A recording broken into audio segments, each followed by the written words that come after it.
শ্রী রামকৃষ্ণদেব ও লোকনাথের আশীর্বাদ মাথায় নিয়ে উপস্থিত শ্রোতা মণ্ডলকে প্রীতি শুভেচ্ছা ও ভালোবাসা জানিয়ে শুরু করছি 1431 সালের সামাজিক যাত্রাপালা সংসারের খেলাঘর। রচনা ডক্টর তাপস কুমার, সম্পাদনা নির্দেশনা অভিনয় কুমার প্রসেনজিৎ। আবারও গোবিন্দ চক্রবর্তী, স্বপন মণ্ডল ও গণেশ মণ্ডল, আরো স্বপন সরকার, ধনী বাবু সম্মান, নিয়ন্ত্রণে সমীর প্রসাদ, সহযোগিতায় মা দুর্গার সান্ত্বনা, দলগাড়িদার আশারানী মণ্ডল, প্রধান উপদেষ্টা শ্যামল সরকার, জয়ন্ত রায়, পরিবেশনা শুভ চেতনা পেরা।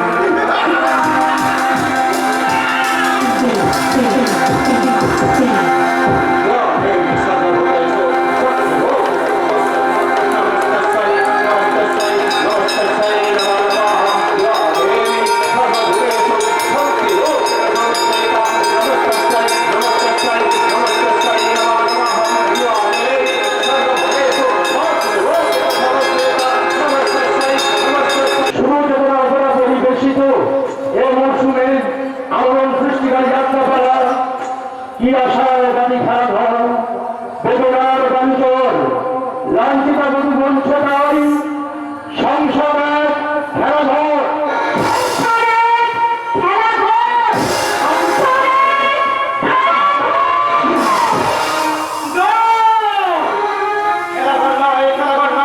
প্রতিটি সংসার হচ্ছে এক আনন্দ, কারণ এটা বিশ্বকবি রবীন্দ্রনাথ ঠাকুরের দেশ।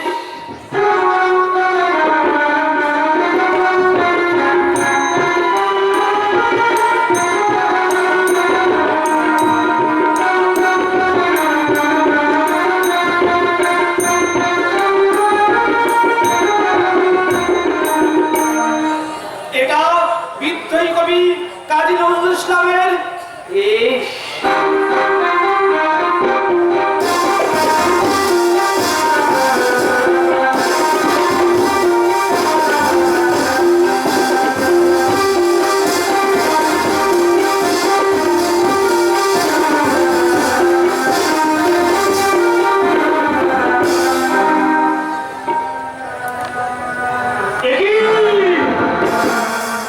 সন্ত্রাস, নৃশংস খুন, পাশবিক বলাৎকার, এগুলো তো এখনকার সংবাদপত্রের ফার্স্টে হেডলাইন। প্রকাশ্যে দেবালোকে দ্বাদশবর্ষীয় বালিকাকে ধর্ষণ করে খুন, এর চেয়ে লজ্জাজনক ঘটনা প্রাইমারি স্কুল প্রধান শিক্ষক কর্তৃক সেই স্কুলের মধ্যে এক 5 বছর স্কুল শিক্ষিকার উপরে পাশবিক বলাৎকার। একজন শিক্ষকের রুচিবোধ যদি এমন হয়, তাহলে যুব সমাজ তো সেই পথে থাকবে। তাই তো মাঝে মাঝে আমার মনে হয়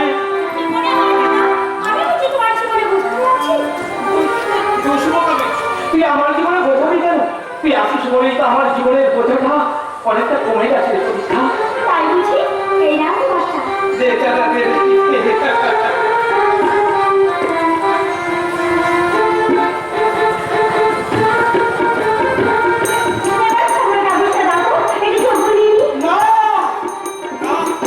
খবর তো পড়তে হবে না।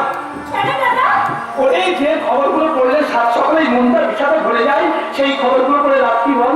তাই তো ভাবছি কাল থেকে এই খবরের কাজ নেওয়া একেবারে বন্ধ করে দেবো। মানুষ নিজের থেকে যদি সচেতন না হয়, ওদের মধ্যে যদি শুভ চেতনা না থাকে, এমন ঘটনা বারবারই ঘটবে। কবে ওদের মধ্যে সেই শুভ চেতনা জাগ্রত করতে পারিস প্রতীক্ষাও? কবে আমরা সবাই রাজনীতি উঠতে উঠে ছেলেটাকে নিজের ভাই ভেবে ওকে জড়িয়ে নিতে পারবো? কবে পাশের বাড়ির মেয়েটাকে কামনার দৃষ্টিতে না দেখে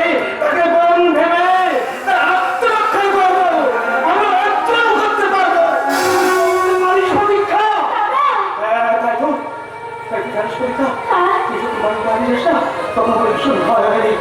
আমার যে মনে হয় ওই দিল্লির দামি কামদুনি করার ছাত্রীর মতো তোর তোর যদি কিছু করে যায় প্রতীক্ষা। হ্যাঁ, তাই ভেবে দেখছি আমার ভাই পরম ইঞ্জিনিয়ারিং পাস করে আসলেই তোর বিয়েটা তার সাথে।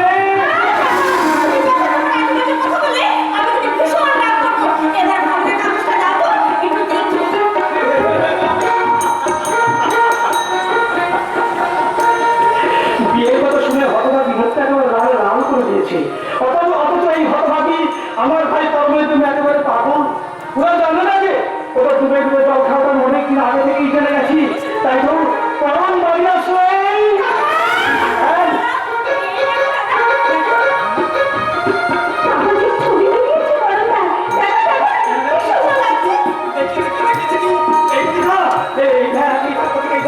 আমার ভাই পরম ইঞ্জিনিয়ারিং ফার্স্ট ক্লাস ফার্স্ট শুধু ফার্স্ট হয়নি সারা ভারতের মধ্যে আমার ভাই পরম প্রথম হয়েছে।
তোদের দুজনের মন্ত্রী নেওয়ার ব্যাপারটা আমি অনেক দিন আগে থেকে জেনে গেছি।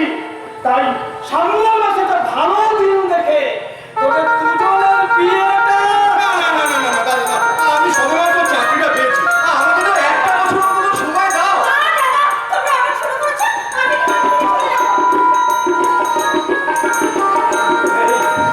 এই ভগবান কোথায় যাবি? তোর এই দাদা কাছে তুই চলে যাবি, জানিস তোর এই দাদা তোকে স্নেহ বন্ধনে তোকে বন্ধু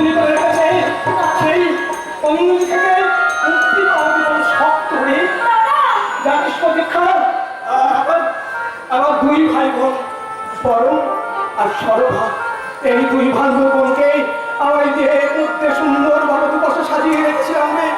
কিন্তু আমার বোন সরভার যেদিন বিয়ে হয়ে শ্বশুর বাড়িতে চলে গেল, সেদিন আমার এই পাশটা খাপি খাপি করেছিল।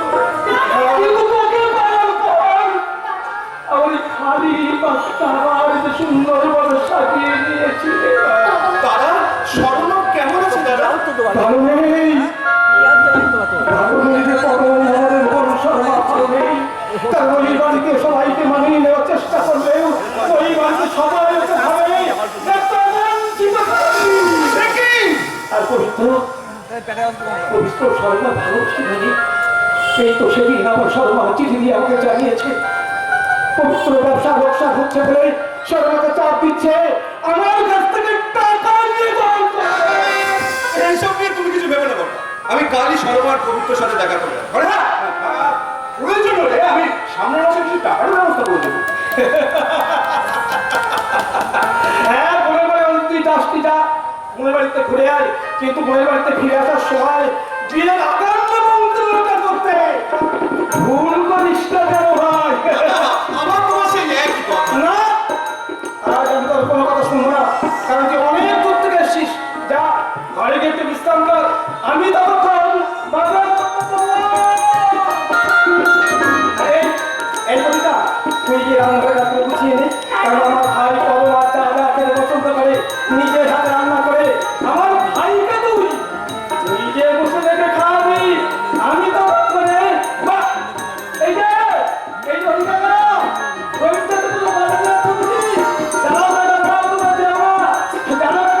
আমার ভাই পরম ইঞ্জিনিয়ারিং ভাষা ফার্স্ট হয়েছে, চাকরি দিয়ে বাড়ি এসেছে। আমি যাবো না, তোমার ইচ্ছা না যাবো।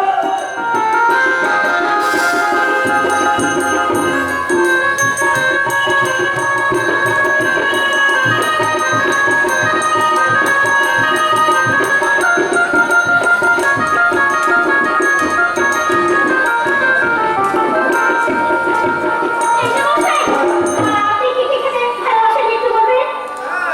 খেতে তো অনেক কিছুই ভালোবাসি, কিন্তু এই মুহূর্তে যেটা খাওয়ার জন্য আমার মনের ভিতরে খিদেটা মোচড় দিয়ে উঠছে, সেটা চাইলে কি পেতে পারি? নিশ্চয়ই পারেন, কারণ বর্ণা যখন বলে গেছে তার কথা আমি অমান্য করে কি করি?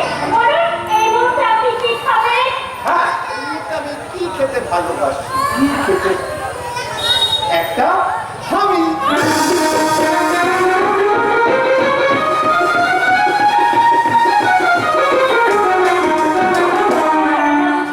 তুমি কি দেবে বলে কথা দিয়েছো? শুধু কথা দিয়েছে, আর কিছু দিবি? হ্যাঁ, কি দিয়েছো শুনি? আমার এই হৃদয়, মন, প্রাণ, ভালোবাসা সব তোমাকে আমি উজাড় করে দিয়েছি। হ্যাঁ, তার বিনিময়ে তুমি কিছু পাওনি বুঝি? পেয়েছি তো পেয়েছি, না চাইলে অনেক কিছু পেয়েছি। আর পেয়েছি তুমি, তুমি আমার। আর তুমি হলে আমার স্বপ্ন সাধনা। তোমার স্বপ্ন বুকে নিয়েই তো আমি আমার জীবন করে স্বপ্ন দেখিব। তাই তোমার ভালোবাসা আমার মনের মধ্যে আছে বলে আমি একটা ভালোবাসার স্বর্গ করতে পেরেছি। আর তুমি আমার পাশে আছো বলে আজ আমার জীবনটা এত সুন্দর, এত রঙিন। পরমদা, কথা কিছু কিছু বুঝে নিতে হয়, সে তো মুখে বলা যায় না, সে তো মুখে বলা যায় না। কথা কিছু কিছু বুঝে নিতে হয়, সে তো মুখে বলা যায় না, সে তো মুখে বলা যায় না।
একাধিক একাধিক পুরুষের সঙ্গে ভালোবাসার অভিনয় করতে করতে বলছে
চোখে এক্ষুনি যা দেখলাম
এই 6 মাসের মধ্যে যে আমার বোনের যোগ্য হিসাবে প্রমাণ দিতে পারবে তার সাথে আমি আমার বোনের বিয়ে দেবো।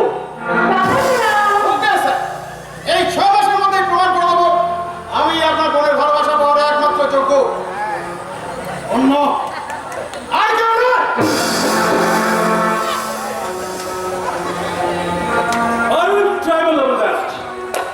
আমিও ওর যোগ্যতম হয়ে গড়ে তোলার চেষ্টা করবো। প্লিজ প্লিজ বাবা, তুমি অন্তত 6টা মাস তুমি আমার জন্য অপেক্ষা করো প্লিজ।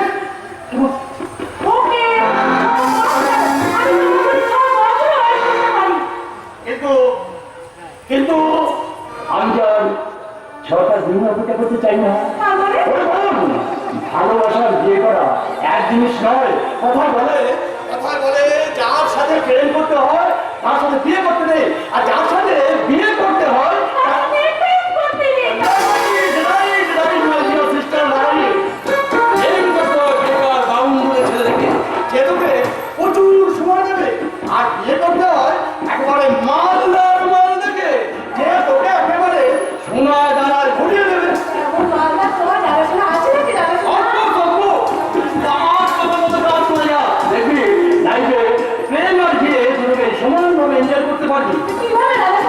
আচ্ছা আর কানে কানে বলি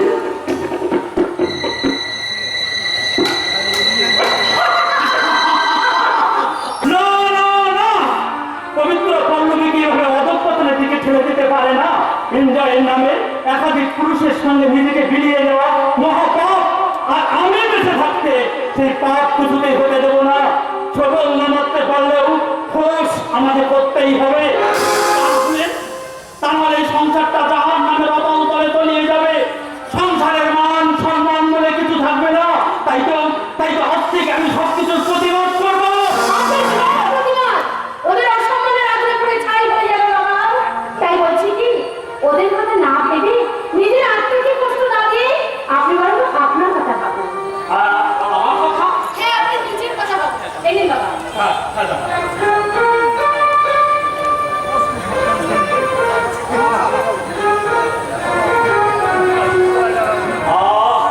বাড়িতে এতগুলো মানুষ আছে, অথচ কেউ আমার দিকে একটি বারের জন্য ফিরেও তাকায় না।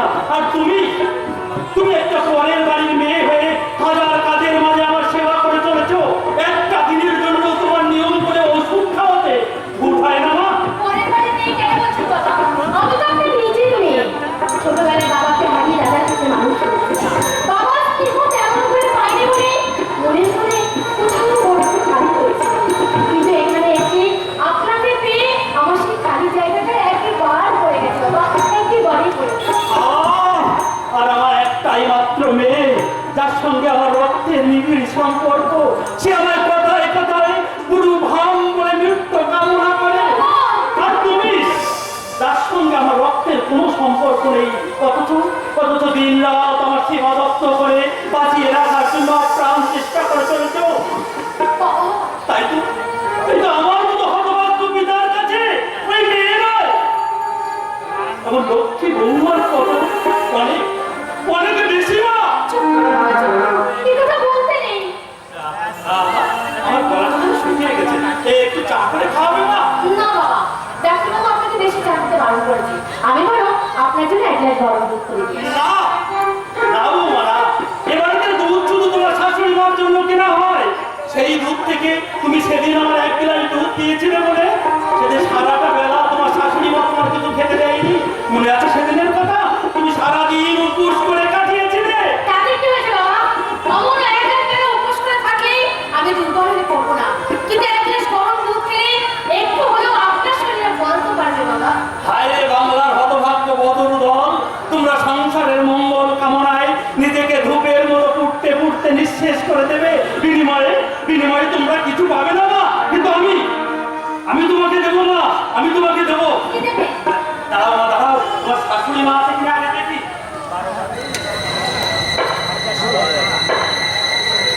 আমি তোমাকে দেবো এবারে সুখ সম্পদ রক্ষার পুরো দায়িত্ব। বাবা, এটা তোমার কাছে রাখো মা।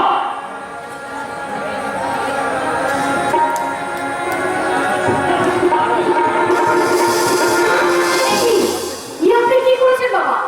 আপনার স্থাবর অস্থাবর বিষয় সম্পত্তি সবকিছু আপনি আমার নামে লিখে দিয়েছেন। এছাড়া তোমার উপায় ছিল না মা। আমার শরীরের যে অবস্থা, আমি যে কোনো মুহূর্তে মারা যেতে পারি। আর আমি মারা গেলে আমার এই সমস্ত বিষয় সম্পত্তির উত্তরাধিকারী হবে আমার এই উচ্ছৃঙ্খল ছেলে মেয়েরা।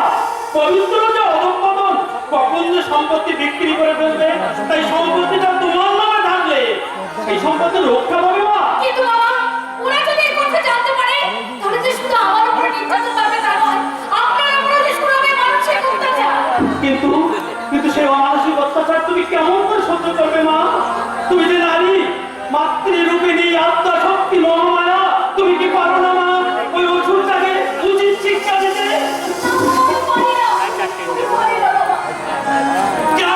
কেন পারো না মা?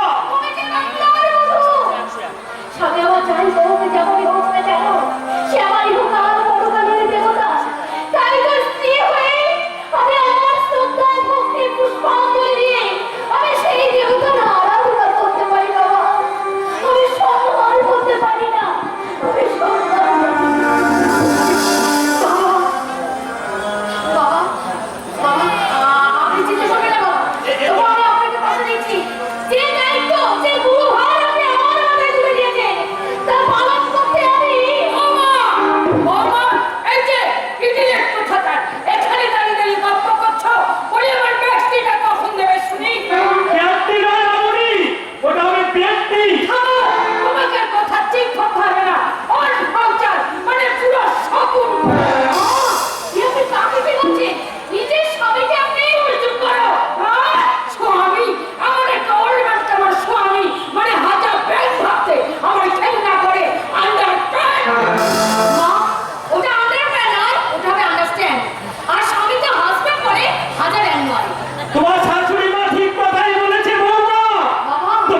শান্ত হও। পবিত্র শোনো, তুমি আমার মাকে কি বলেছো? কিছুই বলি না। তাহলে আমার মা কাঁদছেন কেন?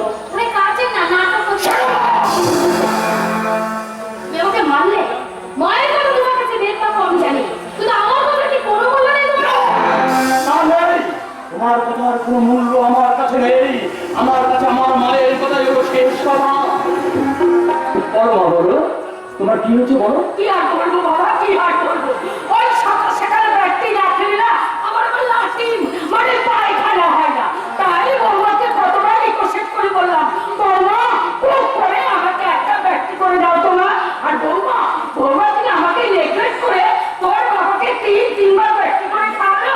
আর আমার বলে কাজ করা আমার সিদ্ধান্ত, আমি টলারেট তো করতে পারবো না। পবিত্র তুই আমাকে মন্দির হাসপাতালে পাঠিয়ে দে বাবা, আমাকে না না না, এ বাড়ি থেকে তুমি কোথাও যাবে না। এ বাড়ি থেকে যদি যেতেই হয় ওই বেরিয়ে যাবে। তুমি বিশ্বাস করো, বাবাকে আমি দিতাম না, আপনাকে চাকরি দিয়েছি।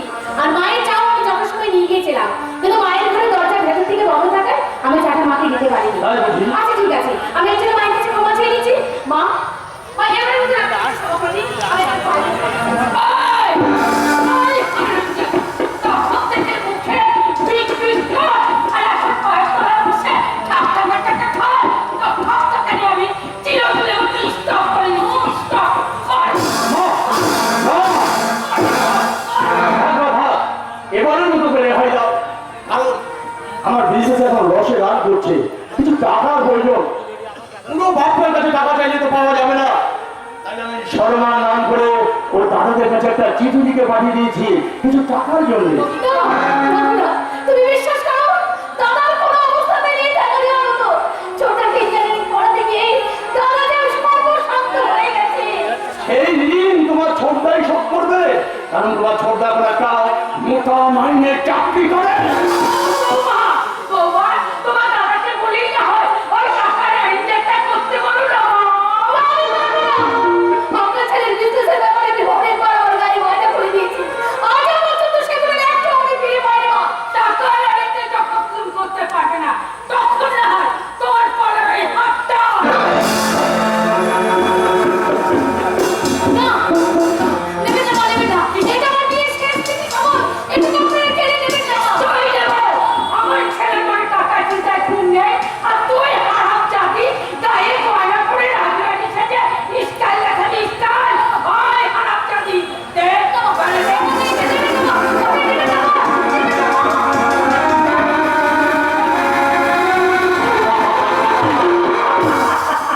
পবিত্র, ওই পবিত্র, এটা নেই বাবা। এটা দাম কখনো হলো লাখের বেশি হবে। এটা বিক্রি করি আপাতত কিছু লসের দামটা বিক্রি নে বাবা। না মা, এটা তোমার কাছেই থাক। আমার কাছে ও যদি ওর দাদাদের কাছ থেকে টাকার বন্দোবস্ত করতে পারে ভালো, তা না হলে এই হাটটাই আমি বিক্রি করে দেবো। ওটা ছাড়া যে আমার কাছে আর কিছুই নেই। পবিত্র, এই হাতটা তাহলে এখন আমার কাছে থাক। এটা করি আমি দেশের জমিনের আইনের সামনে দাঁড়িয়ে দেখি আমাকে কতটা বিউটি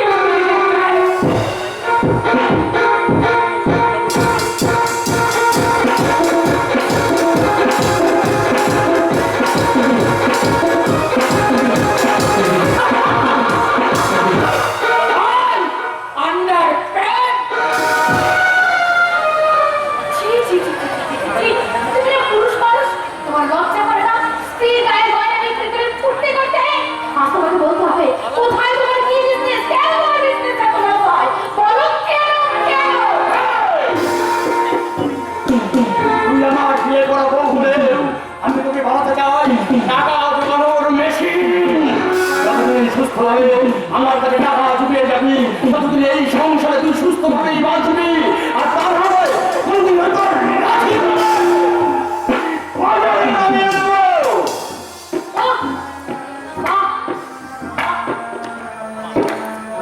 চমৎকার! এই রুচি বদলে নিজেকে ভদ্রলোক করে তুমি পরিচয় দাও। এত জঘন্য চরিত্র কোনো সব মানুষের হয়? এত যদি তোমার টাকা লোক, তাহলে নিজের বউকে কেন নিজের বোনকে বললি আমার ঘরে নেমে এত বড় কথা, আর তোকে ছাড়বো না। আমার ঠাকুরদা এই চাকু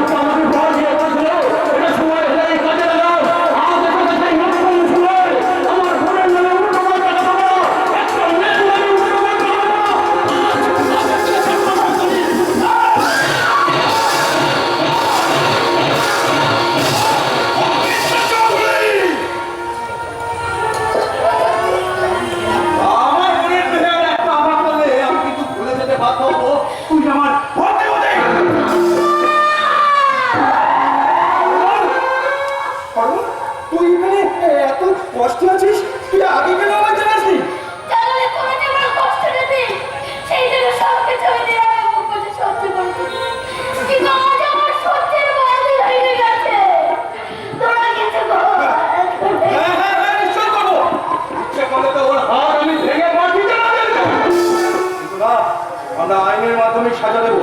চল চল আমার সাথে থানায়। হারায় হ্যাঁ হ্যাঁ হ্যাঁ চলো। তোমার নামে একটা খুনি চাকরের মামলা করবো। না না, আমাকে এত বড় শাস্তি দেবেন না। আমি স্বীকার করছি, আমি সরোবর প্রতি অন্যায় করেছি। সরোবর প্রতি কোনো কর্তব্য আমি কোনোদিন করতে পারিনি। তাই আমি তোমার কাছে হাত জোর করে অন্যায় করছি। সরোবর আমাকে করো, ঠিক যতবারই আঘাত আমি তোমাকে করেছি তার শতগুণ আঘাত তুমি আমাকে করো। সরোবর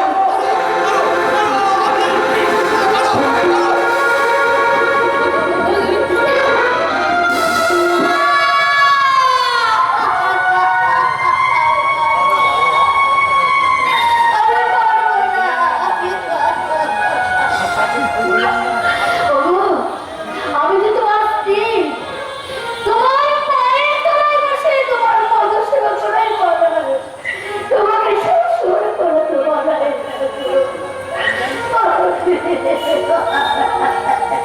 মা, এত মানুষই তুমি, এত সুন্দর তোমার মন।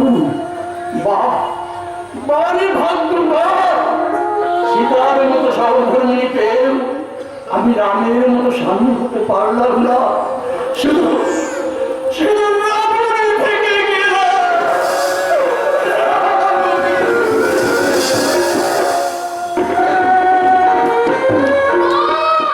না, আমি তোমাকে আপন হয়ে থাকতে দেবো না।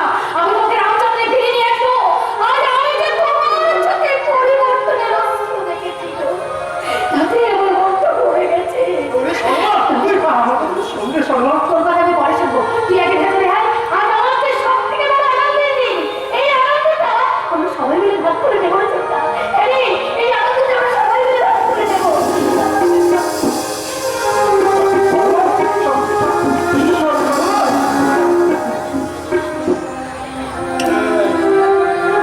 পবিত্র এই পরিবর্তন দেখে না আমারও ভীষণ আনন্দ হচ্ছে। হ্যাঁ মনে হচ্ছে সরোবর ফিরে পাবে এক নতুন জীবন। নতুন জীবন গড়তে হলে নতুন অতিথির প্রয়োজন হয় বড়। তোমার এখন নতুন কোনো অতিথির প্রয়োজন নেই বলুন। আর তারই মধ্যে কাউকে না কাউকে মনে অতিথি বানিয়ে আমার সামনে এমন ইয়াং হ্যান্ডসাম ফ্রেন্ড থাকতে অন্য কাউকে কি মনে অতিথি বানাতে মন চায় বলো ডার্লিং? তুমি কি বলতে চাইছো? মানে আমি তোমার মনে দিতে আর মনকে পুশ করার চেষ্টা করছি। না না তোমার হৃদয়ের সাথে আমার হৃদয়টাকে পাঞ্চ করে তোমার শরীরের সাথে শরীরটা মিশিয়ে আমি একটা দুষ্টু দুষ্টু খেলা খেলতে চাই। যে শরীরটা সস্তা ভেবে কোনো পরপুরুষের কাছে ফিরিয়ে দেওয়াটা কোনো ভালোবাসা নয় বলো কি? ওটা একটা সর্বনাশা নেশা। ওনার মধ্যে মানে বসে থাকে শুধুমাত্র খোঁজতে ধরা যায়। কিন্তু ভালোবাসা ভালোবাসা পাওয়ার মতো ভালো মানুষ না না না কোনোদিন পাওয়া যায় না যায় না। একটু বসো, চলে যেও না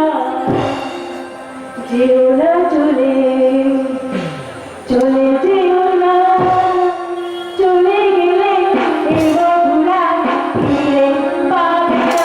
হায় না, হায় না, একটু বসো, চলে যেও না, যেও না চলে, চলে যেও না, চলে গেলে এই বন্ধুরা ফিরে পাবে না। হায় না, হায় না।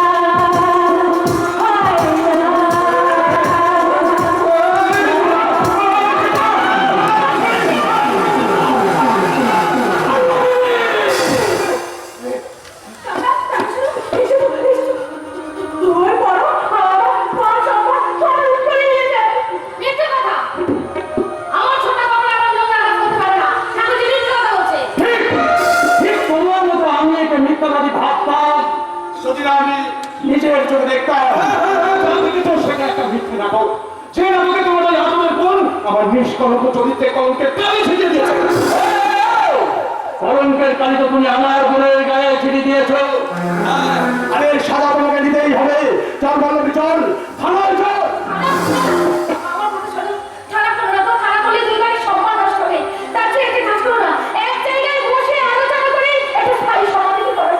কি সমাধানের কথা বলছো?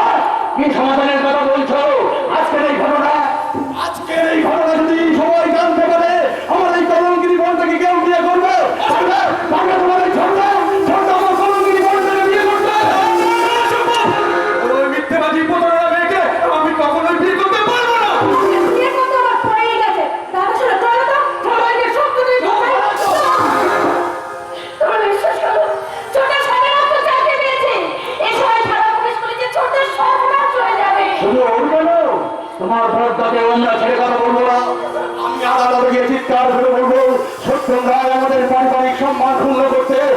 ভাইকে দিয়ে এই কাণ্ডটা ধরিয়েছে। এবার বলো ঘর মুষ্টি জেল খাবে নাকি আমাকে বিয়ে করবে? আমি পারবো না, আমি পারবো।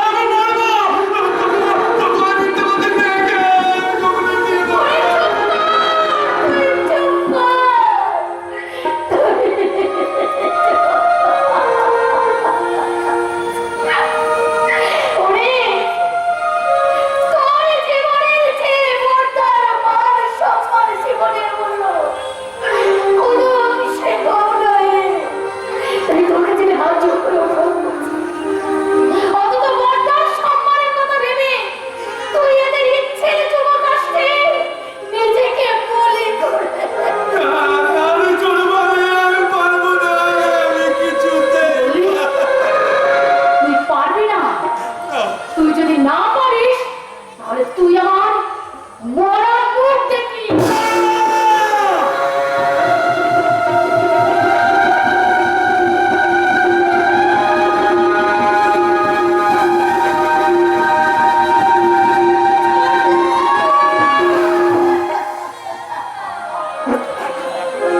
বেশ, তবে তাই হোক।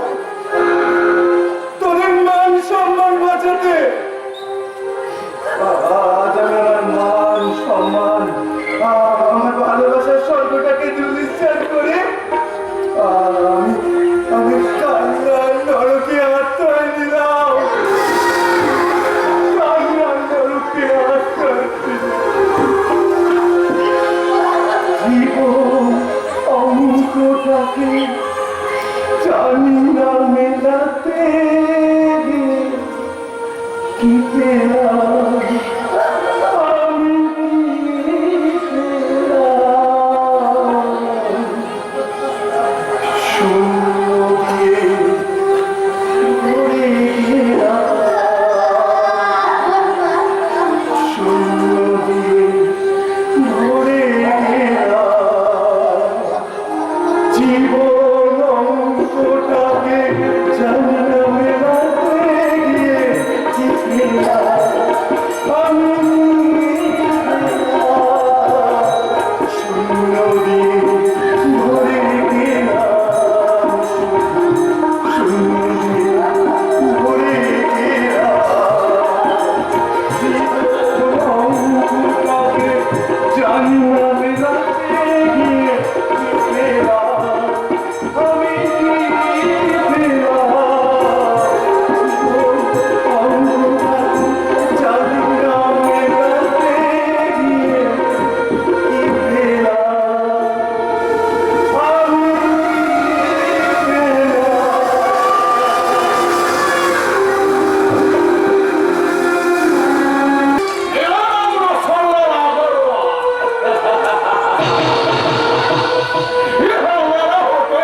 होटल का नाम है सोमो।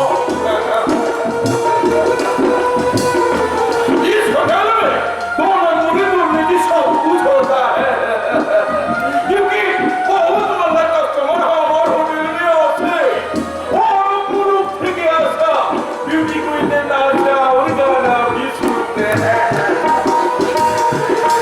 इसलिए हमारे होटल के पास हो जाओ छोड़ो लड़की और छोटा छोटा बच्चा क्या डर लग गया? नहीं डरने का कोई बात नहीं क्योंकि मैंने जानो तेरी पुलिस वालों को पैसा देकर खरीद कर लिए थे और के लिए अरे आसिन हमारे होटल में आसिन हमारे होटल में आसिन আমার নাম চিময় আমি এক বড় লোকের বোনের সাথে প্রেম করেছিলাম এখন তার দাদা বলছে একটা চাকরি না করলে আমার সাথে তার বিয়ে দেবে लेकिन तुम ये होटल में नौकरी करते पारবে স্যার নিশ্চয়ই পারবো বলুন স্যার আমাকে কি কাজ করতে হবে तुम्हारे सुना पसंद करते हो लड़की पसंद करते हो मेरा पसंद करते हो और छोटा छोटा बच्चा भी पसंद करते अरे तुम डर गया इधर हो इधर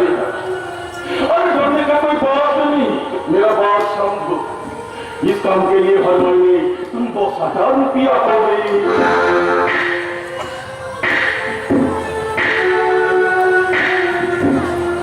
ও সম্রাট, তাহলে মুহূর্ত চৌধুরীর বোনের সাথে আমি আমি ঘর করতে পারবো। এই কাজটা আমাকে করতে হবে, করতে হবে।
অনিবার্য দুর্ঘটনার কারণে তোমাদের কাউকে না জানিয়ে আমি বিয়ে করতে বাধ্য হচ্ছি।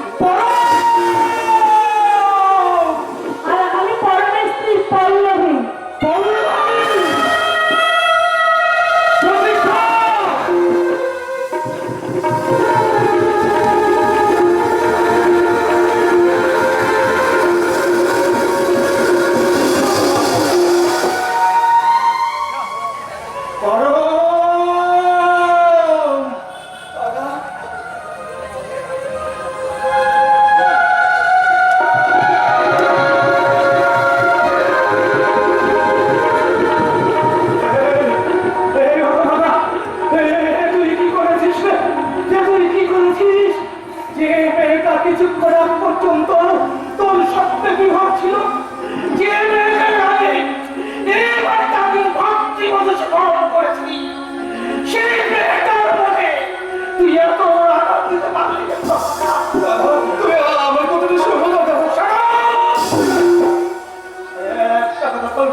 পরম আমার হাসবে আর আমার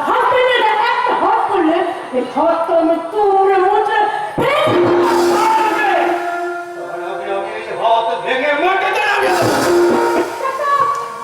তুমি কি ভেবেছো তোমার ঘরে আমাকে ফোন করে তুলে এনেছো বলে আমি তোমার ঘরে ফোনটা নিতে মুখে বসাবো? তুমি এখানে ঘুমতে খেয়ে এখানে বউ সাজতে আসুন সেটা আমি ভালো করে জানি, তাই বলে ফেলে উঠছে। এই সংসারে কিন্তু ক্যাম্পটা নাচতে আমি দেবো না। দেখলি দেখলি তো যদি একটা ভুলের জন্য আমাদের কতগুলো মানুষের জীবনের বিচার সর্বনাশ পালক হয়ে গেল রে। না না না, আমি কোনো ভুল করিনি না। এদের সমস্ত ভুল আমার মাথার উপরে দিয়ে আমার জীবনের দুকুলি কেমন অনিশ্চিত প্লাবনে ভাসিয়ে দিয়েছে দাদা। মিথ্যে কথা। আমি আপনার ভাই ফুলগুলোকে ফুলভাবে মেনে নিয়ে আপনার ভাই কুকুর ভরাতে এসেছি। সে তো আমি দেখতেই পাচ্ছি, কারণ তো তার প্রথম সাক্ষাতেই আমার এই বাড়ির বৌমা বলে মনে হয়নি, মনে হয়েছে একটা ঠিক বলেছেন ভাষণ ঠাকুর, একদম ঠিক বলেছে। আপনারা যদি নরম সুরে আমার ইচ্ছের সাথে ইচ্ছে মিলিয়ে চলতে পারে তাহলে আমি আপনাদের আগুনের বৌমা দেখো। আর যদি কর্ণগরম লেপটা দিয়ে হাওয়া গরম করার চেষ্টা করেন তাহলে আমি সত্যিকারের বৌমা হয়ে এই সংসার পথ ছাড়খাড় করে দেব আমি। কাজেই বলছো তুমি বললো কাজেই যত তাড়াতাড়ি সম্ভব এইসব কথা ভুলে আমাকে আমি নবমীতে বরণ করার বন্দোবস্ত করুন। আমি বরণডালা সাজিয়ে নিয়ে এসেছি দাদা, তুমি নতুন বউকে বরণ করো। প্রতীক্ষা তুমি ভগবান করুণা, তুমি আমার সুন্দরী স্ত্রী পেয়েছো। আমি ভগবানের কাছে প্রার্থনা করছি তোমরা সুখী হও, সুখী হও। এই ভগবান, তুই এই মরণটা নিয়ে এসেছিস। তুই কেন দাদা? আমি এই বাড়ির কেউ নই বলে বরণডালা সাজানোতে কোনো অধিকার নেই। প্রতীক্ষা তোমরা তো ভগবান করুণা, তাই আমার সুন্দরী স্ত্রী পেয়েছো। আমি ভগবানের কাছে প্রার্থনা করছি তোমরা সুখী হও, সুখী হও। দাদা, চুপ করে দাঁড়িয়ে আছো কেন দাদা? তুমি নতুন বউকে বরণ করো, তোমার প্রাণ ঢালা আশীর্বাদ দিন। এই দেখো কার আশীর্বাদে তুমি কার কাছে আছি। যাও দাদা, যার প্রাপ্য তাকে নিয়ে তুমি আশীর্বাদ করো। এবার তুই আমাকে আশীর্বাদ করতে হবে। আমাকে আশীর্বাদ করতে হবে।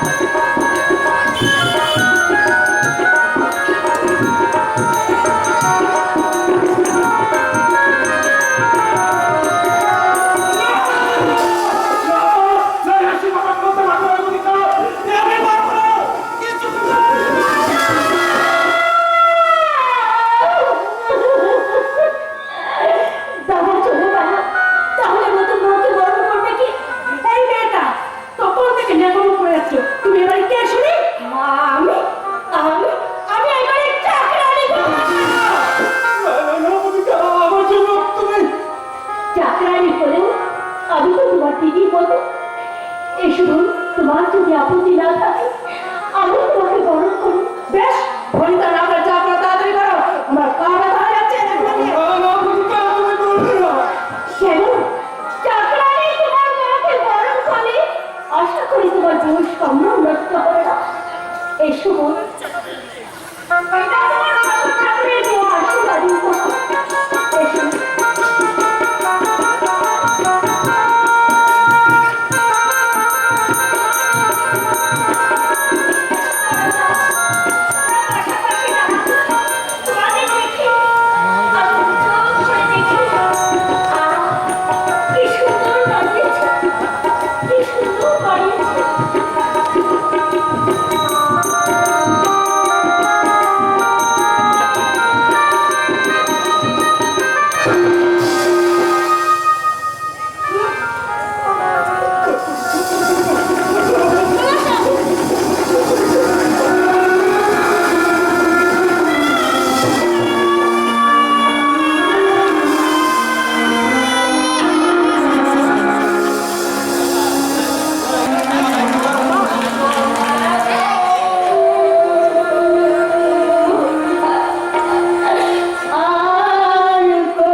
তো তুমি